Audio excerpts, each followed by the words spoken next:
Welcome to Telugu focus TV. నేను మీ శ్రీనివాస్ రెడ్డి.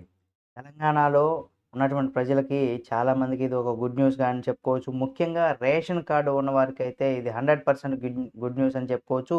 ఒక్కొక్కరికి ఏమి చేయబోతున్నారు రేషన్ కార్డ్ ఉన్నవారికి అనేది కూడా మనం చూసినట్లయితే తెలంగాణలో పేదలకు రేవంత్ రెడ్డి సర్కార్ మరో తీపి కబురు చెప్తుంది. రేషన్ కార్డు ఉన్నవారు ఎవరైతే ఉన్నారో, లబ్ధిదారులు ఎవరైతే ఉన్నారో వాళ్ళందరికి కూడా సన్న బియ్యం అందించేందుకు ప్రభుత్వం అయితే సిద్ధమవుతుంది. ఈ మేరకు పౌర సరఫరాల శాఖ మంత్రి ఉత్తమ్ కుమార్ రెడ్డి ఒక కీలకమైనటువంటి ప్రకటన కూడా చేశారు.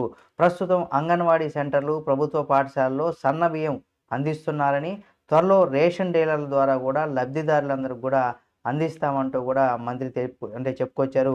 ఒక్కొక్కరికి నెలకు 6 కేజీల సన్న బియ్యం ఉచితంగా అందిస్తామని స్పష్టం చేశారు. ఇప్పటికే రైతుల నుంచి కూడా సన్న బియ్యం కొనుగోలు చేసి గోదాముల్లో కూడా నిల్వ చేశారని, చర్యలు కూడా ప్రారంభించామని కూడా చెప్పుకొచ్చారు.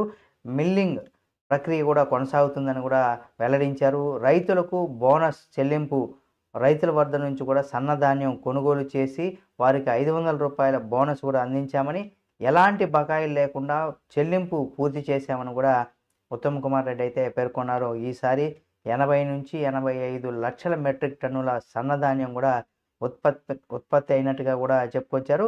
అందులో 36 లక్షల టన్నుల పీడీఎస్ పీడీఎస్‌కే సరిపోతుందని కూడా తెలియజేశారు. నెలకు 2 లక్షల టన్నుల చొప్పున సన్నబియ్యం కూడా పంపిణీ చేస్తున్నామని కూడా వివరించారు. అలాగే కొత్త రేషన్ కార్డు మంజూరు చేయడం కావచ్చు, కొత్త రేషన్ కార్డు కోసం ప్రజలు కూడా చాలా కాలంగా ఎదురు చూస్తున్నారు. కుటుంబాలు ఏర్పాటు చేసుకున్న వారు కూడా కొత్తగా పెళ్ళిళ్ళు అయిన వారు కావచ్చు, ఎక్కువగా రేషన్ కార్డులు కోసం ఎదురు చూస్తున్నారు. ఈ నేపథ్యంలో సంక్రాంతి పండుగ తర్వాత కూడా కొత్త రేషన్ కార్డులు కూడా మంజూరు చేస్తున్నట్టుగా కూడా ప్రభుత్వం వెల్లడించింది. దరఖాస్తులకు ఆధారంగా దాదాపు 30 లక్షల మంది అర్హులైన వారికి కొత్త రేషన్ కార్డులు ఇచ్చేందుకు కూడా సిద్ధమవుతున్నారని కూడా చెప్పుకోవచ్చు. ఇళ్ల నిర్మాణం కోసం, పేదల కోసం హుజూర్ నగర్‌లో కూడా నిర్మాణంలో ఉన్నటువంటి 2160 ఇళ్లను కూడా 2 నెలల్లో పూర్తి చేసి పేదలకు అందిస్తామని మంత్రి చెప్పుకొచ్చారు. పేదల సంక్షేమమే తమ ప్రభుత్వ ప్రధానమైనటువంటి లక్ష్యం అనేసి కూడా చెప్పుకొచ్చారు. ఎల్లుండి నుండి జరగబోయినటువంటి కేబినెట్ సమావేశంలో రేషన్ కార్డుల విషయంలో కీలక నిర్ణయం కూడా తీసుకోనున్నారు. పేదల సంక్షేమం కోసం మరిన్ని చర్యలు కూడా తీసుకోవడం పైన కూడా చర్చ జరుగుతుందని కూడా ఒక సమాచారం.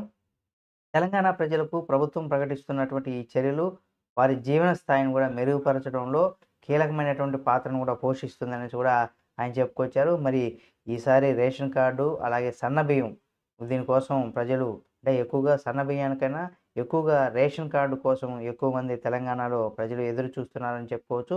మరి చూద్దాం పండగ తర్వాత కొత్త రేషన్ కార్డులు దానికి సంబంధించి ఎటువంటి నియమ నిబంధనలు కూడా ఉన్నాయి. అలాగే ప్రభుత్వం ఇప్పటికే 30 లక్షల పైగా కొత్త రేషన్ కార్డులు మంజూరు చేయడానికి కూడా సిద్ధంగా ఉన్నట్టు తెలుస్తుంది. మరి చూద్దాం ఏం జరుగుతుంది ఏమనేది కూడా.